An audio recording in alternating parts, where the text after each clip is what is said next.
Hopefully connecting.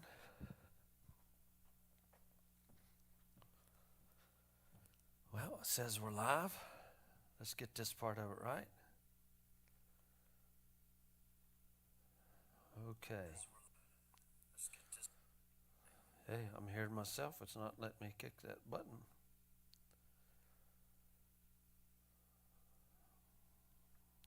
Okay.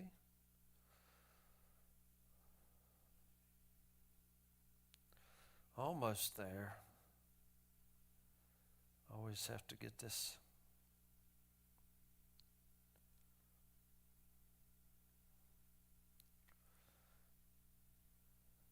Okay. All right.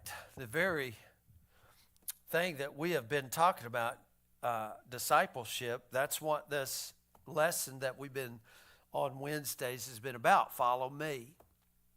So this is Follow Me Part 5. And it's all about discipleship. You know, we started out in Hebrews, then we went to Colossians, and then Matthew, and then John. And now we're looking in the book of Mark is where we're going to be at today. And we talked about this a little bit there on Sunday when we were over there. Want to kind of go over it again. And you know, I think these are needful things, you know, because Jesus says, follow me. And, you know, in my mind, I think, okay, how do you perceive that, follow me? Because if I was to say, hey, y'all follow me, and I go down and I walk out the door, I would expect you guys to be behind me and follow me out the door. But hey, honestly, you and I don't see Jesus. I mean, Hebrews would tell us, but we don't see, or I forget how that verse is, but we see Jesus. Well, how in the world do you see Jesus? So how do you follow him? And I think maybe a better word would be imitate. Imitate him. I think that's how that word is translated in the Greek, is imitate him. Well, how in the world do you do that? Well, really, the picture that we have of God is Jesus, the express image of God. And so, you know, we're just looking and studying and learning and seeking.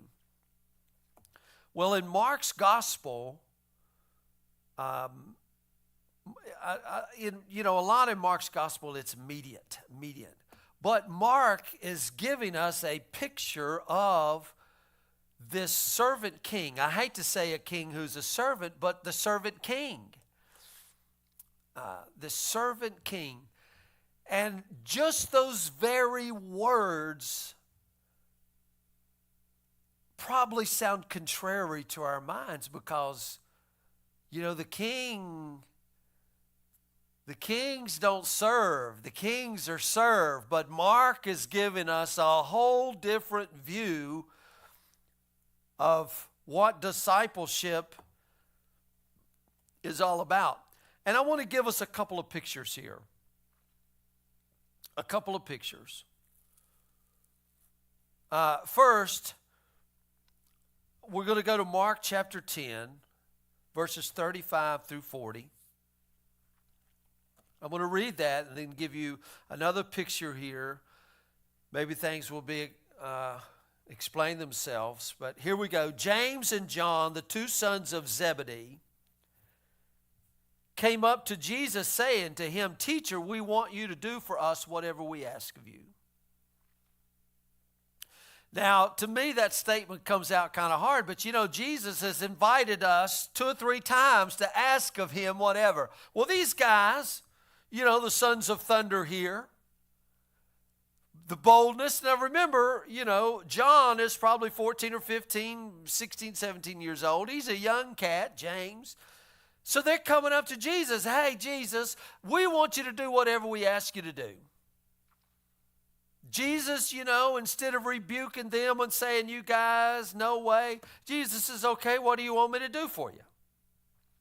They said to him, grant that we may set one on your right hand and one on your left when you come in your kingdom.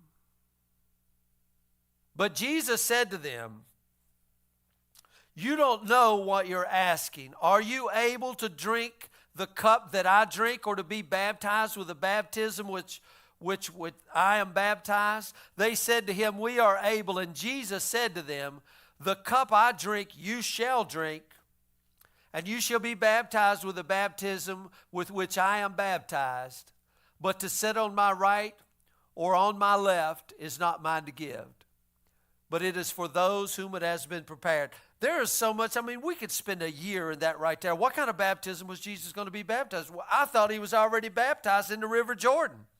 And now he's talking about another baptism here. But Jesus here is explaining to them that sitting on his right and on the left is not his to give when he comes in his kingdom. That's for his Father to grant, not his.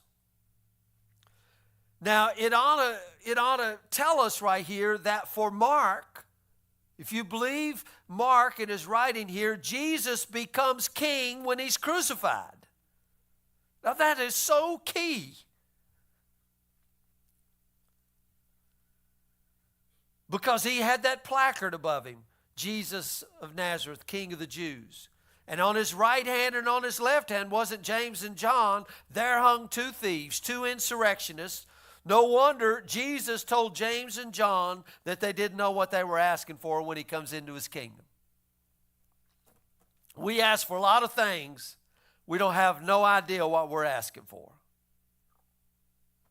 Now, I told you I was going to give you a couple of pictures here. Another picture here, I don't know if you've heard of this guy. He's not a biblical guy, but he's a great psychiatrist named Carl Jung. And he shows a picture of Hitler, Adolf Hitler, and the caption of this picture says, this man is going to set all of Europe ablaze through his incendiary dreams of world domination. Then Carl Jung points out that that is what Hitler said about Winston Churchill. Hitler says Churchill is going to set the whole world on fire. Makes you think, don't it? So what's going on in these two pictures? In both cases, we're faced with what these psychiatrists would call projection. Have you ever heard of that, projection? In other words, I can't face the evil that's in myself, so I project it out onto somebody else. I accuse them of something that I'm worried about because it's lurking deep within my own heart. I heard this preaching one time. Every sermon, all he ever preached about was gays. It's all, that's all he ever preached about, how God hated him. And I always think in my mind, honestly, I'm not making a right or left-hand move here, but we can never forget God so loved the world. Wasn't God hated the world and gave his son and beat up on his... No, God loved the world. But this projection, so I accuse them of something that I'm worried about because it's lurking deep within my heart.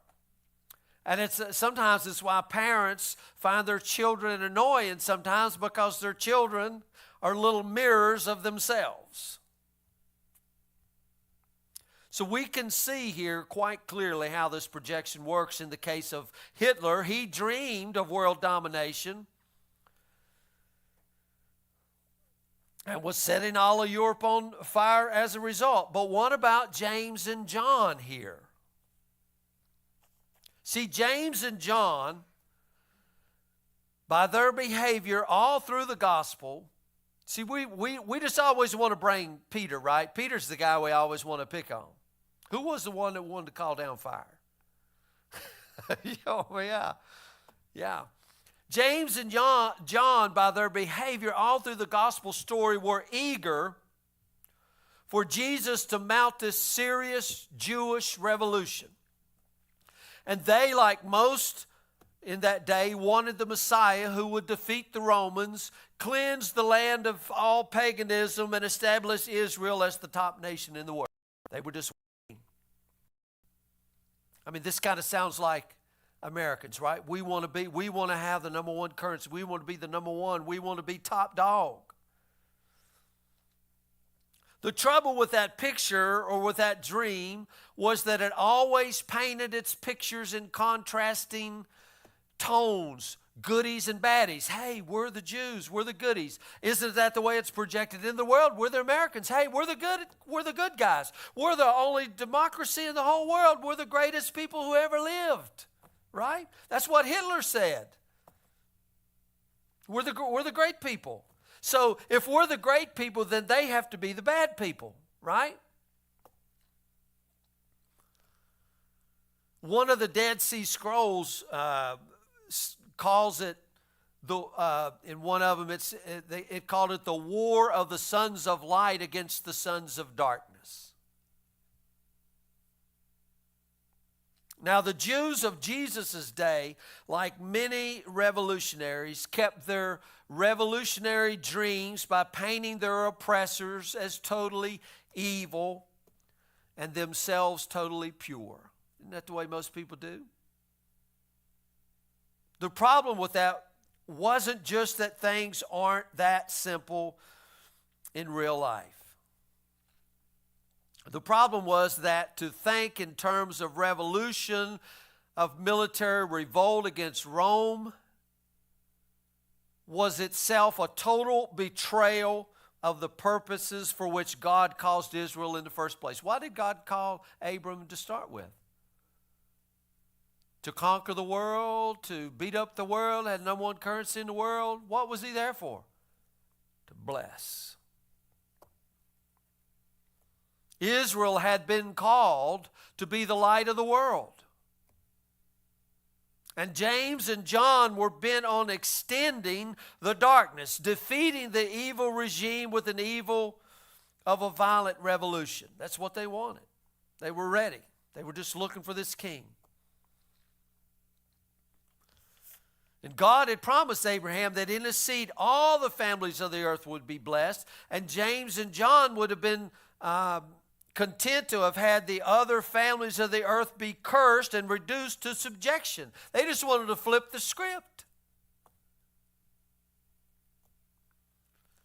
So when Jesus rebukes them here, I mean, you know, a lot of times these are words on the page. We don't get the tone here. You don't know what you're asking.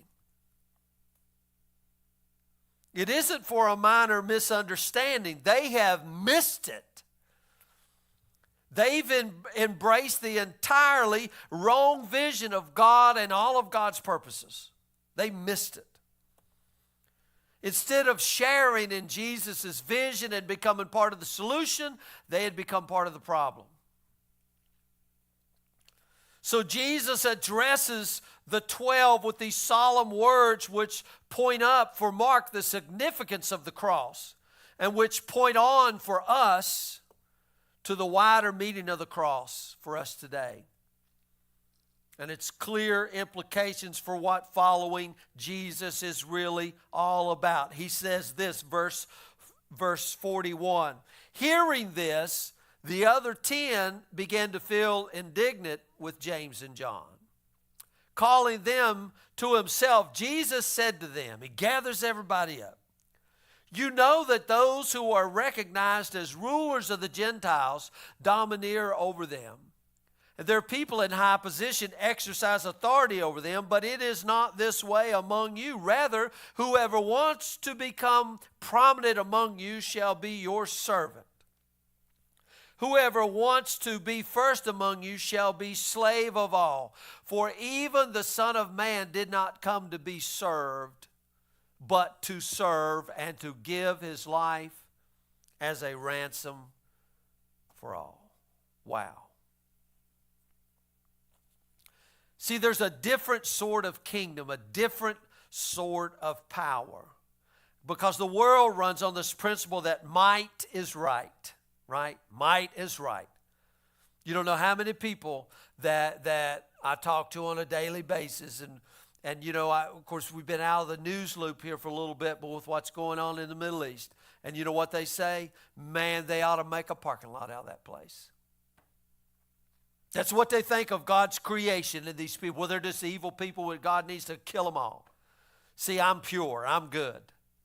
Right? I mean, I'm a white guy. I mean, I'm good, right? And all them other people, God needs to just kill them all. He really messed up when he made them. Might is right. We like to pretend that we're more civilized than that, but we've seen when the chips are down, we revert to the same old rule. If in doubt, send in the bombs. Send in the tanks. We don't have time for diplomacy. We don't have to. I mean, what's the scripture say? Blessed are those who have the strongest military? Or does it say, blessed are the peacemakers? I'm just wondering, you know. But we could have peace like Rome had peace. We talked about that in the book of Revelation. Remember how Rome had peace? Rome took its enemies and cut their heads off and put them up on a cross.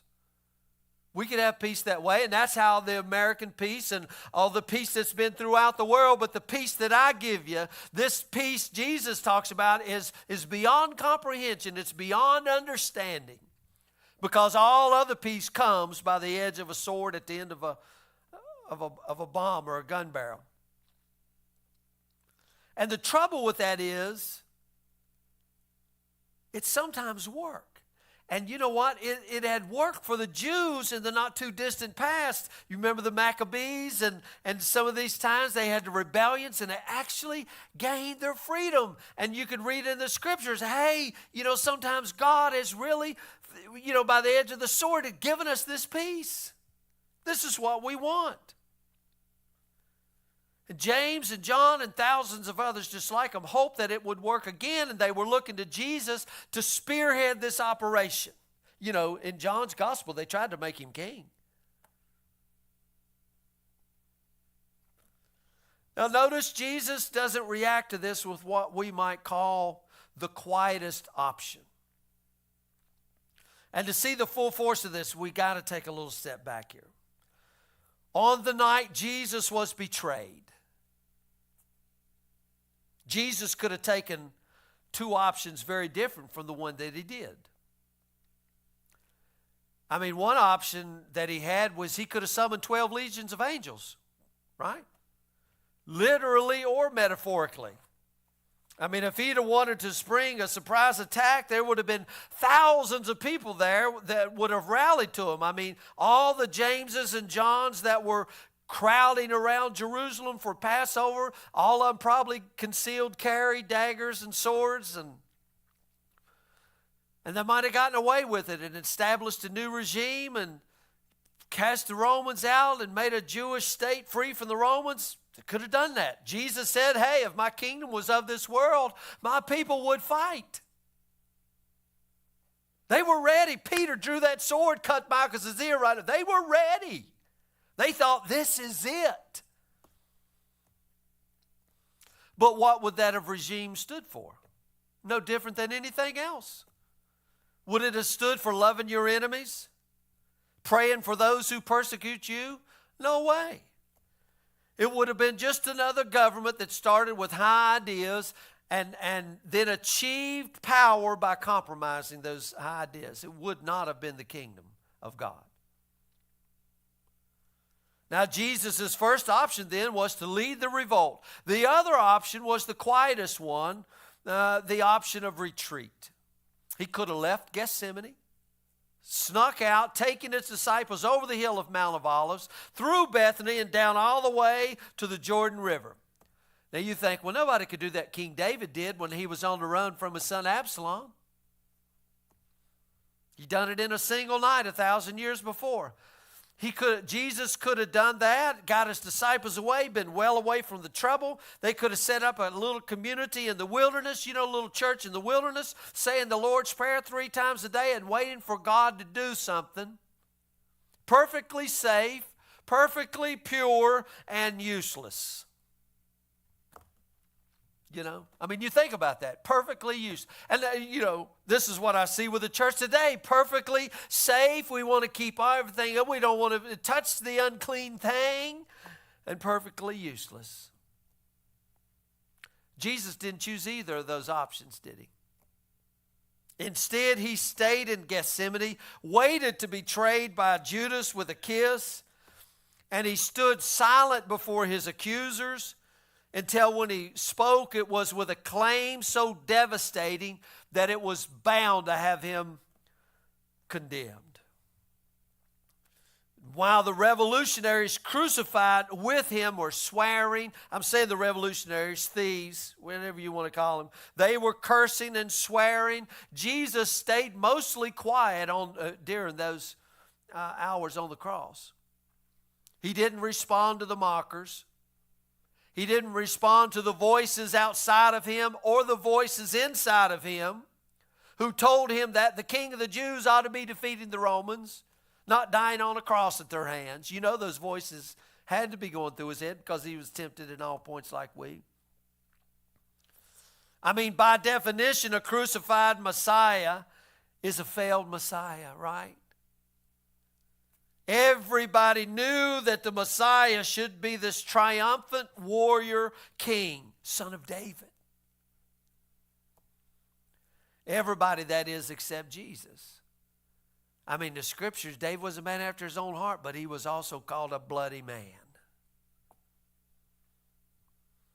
And because Jesus had grasped it or got it, or rather he had been apprehended by it, as Paul says, by this secret, a secret that the Jameses and the Johns of this world, the Hitlers of this world never even glimpsed at. The secret that there is a different sort of power, a different sort of Messiah, a different sort of king. I'm going to tell you what, guys, that word is still yet misused in the church, this word power, because you get these people up and they have power and they want to knock people over. They want to do all of these things, power, power, power. But this great display of God's power was hanging on a cross. That's why it's so hard, because we think might is right. A different sort of king, the Son of Man, came to serve and to give his life a ransom for all. What? Where does he get that from? He's quoting Isaiah 53 about the servant Lord who goes like a lamb to the slaughter, who was wounded for our transgressions, bruised for our iniquity. And Mark has written his gospel in such a way as to make this passage in chapter 10 climactic for the whole book. His vision of Jesus is a vision of the servant king who calls his people to follow him.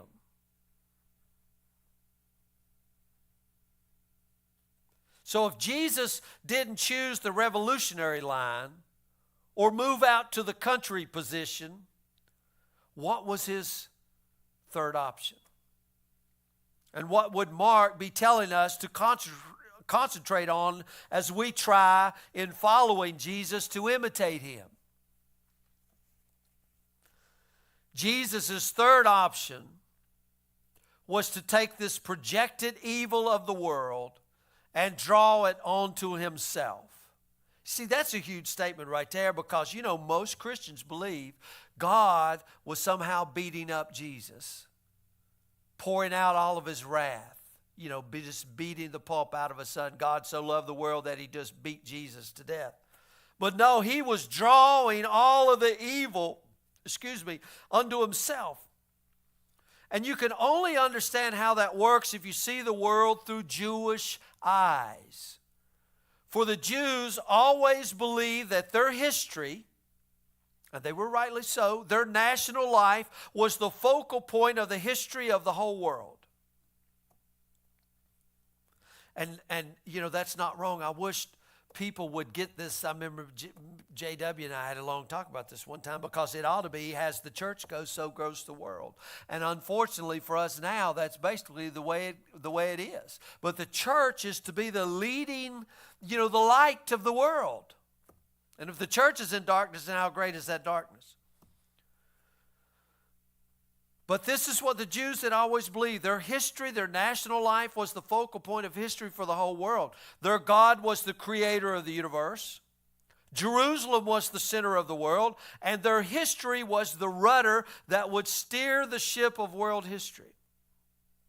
And according to Isaiah, now remember in Isaiah, when you read Isaiah,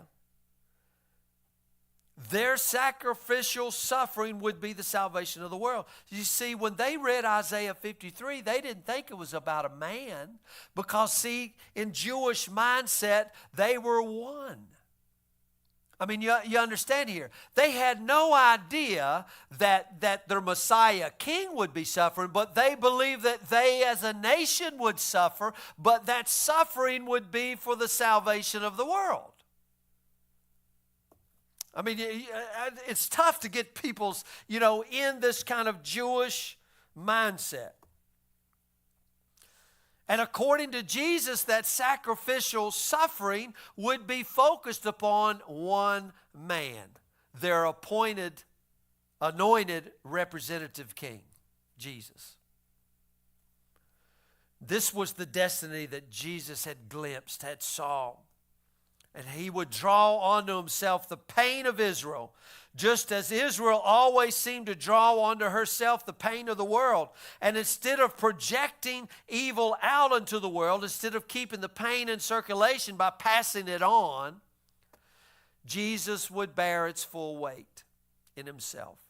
And this projection, people do that because I could be having a bad day. And what do? I project that on you, and because I somehow see you all smiling, and I want to wipe that smile off your face so I can project my bad day out on you. So imagine all of that evil being projected on Jesus. Jesus bore its full weight. James and John were projecting their own guilt outwards onto the Romans. We talked about this a while back with the scapegoat mentality. We need somebody to hate. Our political system is based on we need somebody to hate. The Romans were projecting their own insecurities out onto the people who they subjected to their empire. The chief priests were projecting the emptiness of their own system of holiness onto these upstart Galileans who had symbolically challenged their power base, their whole power system. And when the chief priest handed Jesus over to the Romans, where was James and John? What happened to the disciples? They all hid. I mean, hey, thought you wanted to be at my right hand or my left. They run away, lest perhaps after all they may find themselves on the right hand or the left when Jesus came into his kingdom. So what is Jesus doing? I learned this not long ago. Most around here don't keep sheep. This is cattle country. So I was reading this from some people, that kept sheep over in England. And one of the things, one of the predators of the sheep is foxes. They'll come in and a fox is a dog. Well, dogs get fleas. And, nowadays it's shots and put all this stuff on them. But, do you know how a fox gets rid of fleas? Now, imagine he can't go to the vet, right? They go out there and they pick up the sheep wool in their mouth. They get a ball of sheep wool. They head down to the river. And as they get into the water, the fleas will drown. So the fleas start coming up. Now he's holding that wool in his mouth. And as he goes all the way down into the water and he holds that wool up, all of them fleas will get onto that wool. And then he just lets it go. And he emerges clean of the fleas. That's amazing, isn't it? God would make them animals and stuff that would do that. They just clean themselves of the fleas. In this image, Jesus is the ball of wool. The spotless lamb allows all the evil of the world to be concentrated onto himself. And he doesn't keep it in circulation by reacting with violence, nor does he escape into the ineffective innocence of quietism. He takes the weight of the world's evil upon himself so that the world may emerge clean. Kind of reminds you of the scapegoat, right? Because what happens to that goat? All the fleas are put on that goat, and that goat is led away, never to return. Mark's message of the servant king that we need to get a hold of today is that we are called to be followers, disciples of this servant king, so that the victory of the cross may be implemented into the world. I would love to run and shake people and say, guys, there is nothing more important than following Jesus and his church, and whatever else you got going on is unimportant. It's irrelevant.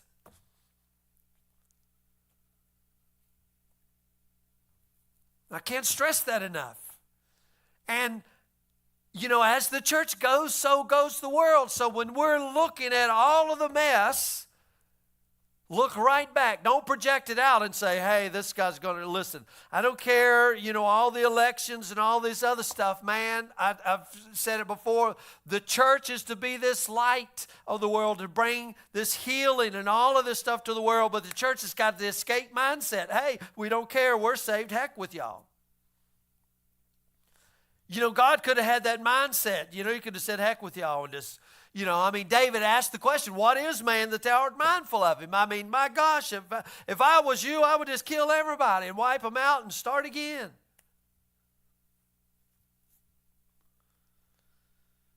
Disciples, what does that word mean? Not just head learners, not just heart learners, but life learners. We don't even know how to live. And we have to discover through prayer, through the study of scriptures, and above all, through devotion to Jesus, who is this King, how we in our generation can implement the decisive victory which he won. See, he won the victory, and he tells us, go implement that victory into the world wherever you're at. Bothers me as people don't even know that he's won a victory. We sure don't know how to implement that victory. And and through prayer and study and meeting out together, we are to figure this out, because he doesn't send us an email. He gives you this unction. And Mark's gospel functions as a little manual for Jesus' followers. And it's structured in two halves. 16 chapters. The first 8 chapters introduce us to the first secret, that this Jesus of Nazareth is in fact the Messiah. The second 8 chapters introduce us to the second secret, that this Messiah is not the military warrior, but the servant king. And at every point, Mark has told the story so as to say, do you get it? Do you get the point? Do you understand it? And if you do, are you prepared to follow this Jesus? Are you ready for a life of discipleship? Are you ready to be his agents in implementing this victory that he won? And the church, ironically, has usually tossed between, Paul used that word, so I wanted to use that word, tossed, has tossed between the two options which Jesus refused in Gethsemane. Throughout history, we know there's been times when it has been a crusading church. We call it the Crusades, right? You either become Christian or we kill you. And there are still peoples out there in the world that are afraid of any Christian symbolism because they know what Christians have done. Turning the sword of the gospel into the gospel of the sword, thinking to spread the kingdom of love by weapons of hatred. We ought to pray God forgive us, because we're part of that same church. They really blew it. in their generation. What are we doing in our generation? There have been times when the church has withdrawn, has retreated into its own private sphere, has thought of its religion as purely a matter between the individual and God. That's where the most church is between me and God anyway. Or at best between their church and God, with nothing to say to the rest of the world. Neither is the way of the servant king. What does Mark have to say? Mark invites us to stop projecting the guilt and fear we feel inside out onto the rest of the world. He invites us to take up our own cross and follow Jesus. I believe every gospel does. He paints this picture of the disciples blundering about, that James is messing it up, getting it all wrong, failing to see what Jesus was all about, letting Jesus down completely.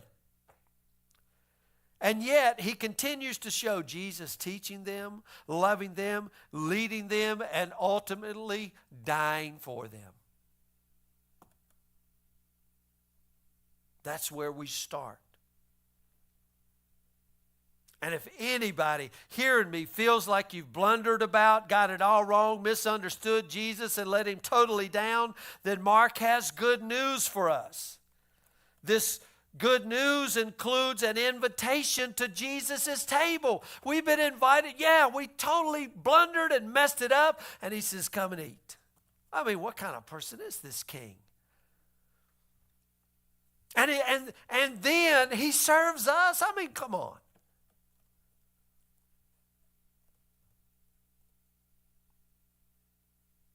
Where you can come to his table and leave the burden behind at the foot of the cross and receive this new life, his life. And this his life be a new reason for living. You know, the thing we talked about earlier, there's people that don't have a reason for living, but I come that you might have life. And in that life there is a brand new reason for living. But when we get this, Mark doesn't leave us there. He was probably writing for a church that was undergoing persecution.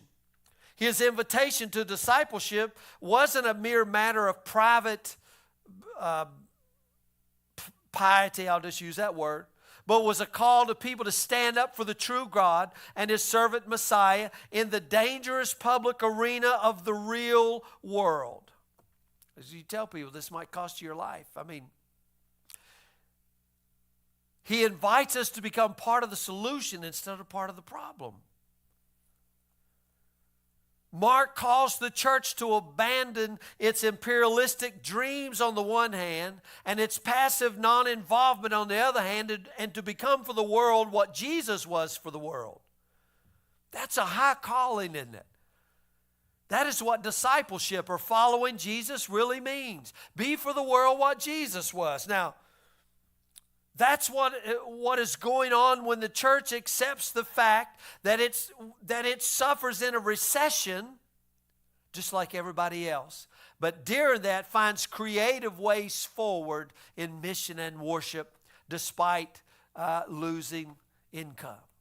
See, we don't even talk about it. It's like, oh, the church doesn't suffer a recession. Oh, yeah, these things affect all of us, don't they? I don't go up there and flash my church card and get 50% off of my gas, paying the same amount you do. That is what happens when the church provides a place, a human presence where people in pain can come to weep and pray. That's what happens when the church in a particular country stands up and says no to what is going on into society all around. And if there ever was a time for that, that ought to be now. I mean, what would it take for the church in America to embrace this vision of following Jesus? We can't get our own people. I long to see Christians standing up to the government on the issues of education. It ought to be us, right? They come down and said, hey, you know what? There's no more Christianity in our schools. We ought to be saying, hey, buddy. I mean, honestly, right?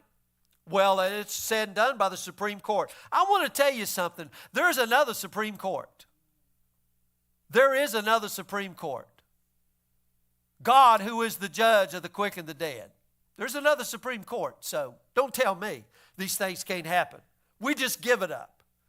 But I long to see Christians standing up to the government on issues of education, on the issues of military spending, on debt, standing up to radical opposition parties on all kinds of issues, the radical, but on abortions, confronting the media who destroys people's lives and reputations just for the sake of a story.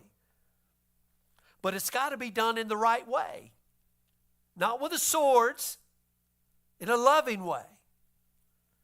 In a way of wisdom. And what has Christ made into the church? Wisdom. We live in a world full of Jameses and Johns, of projected guilt and fear and anger.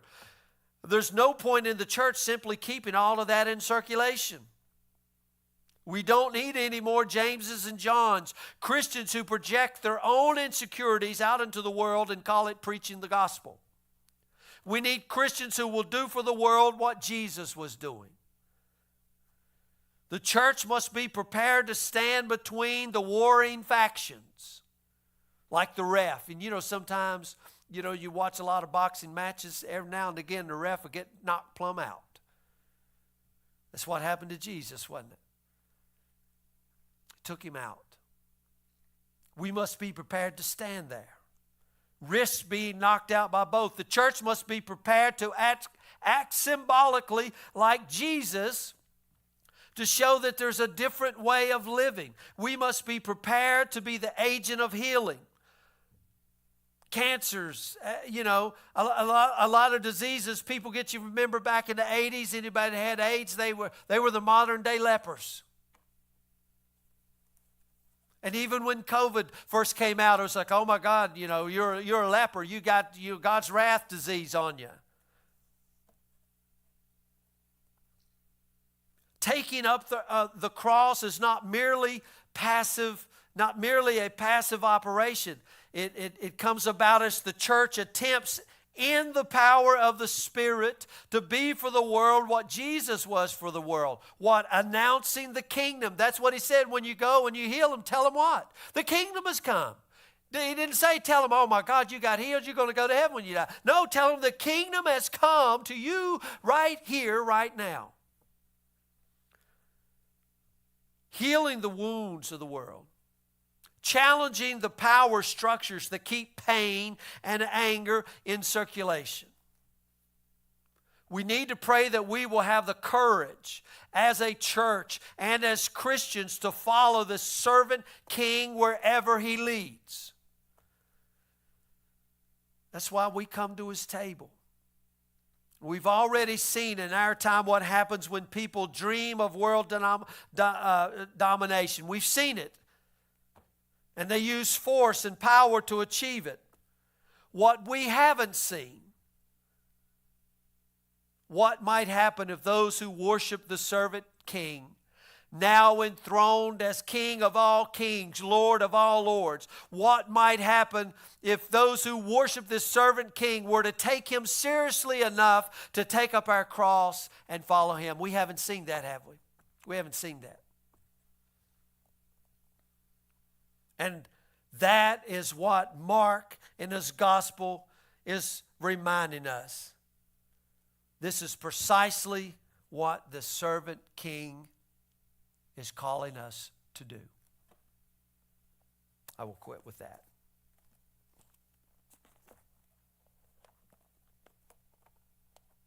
Feels like it's been ages since we've been back online. Hurricanes and storms, but we're back.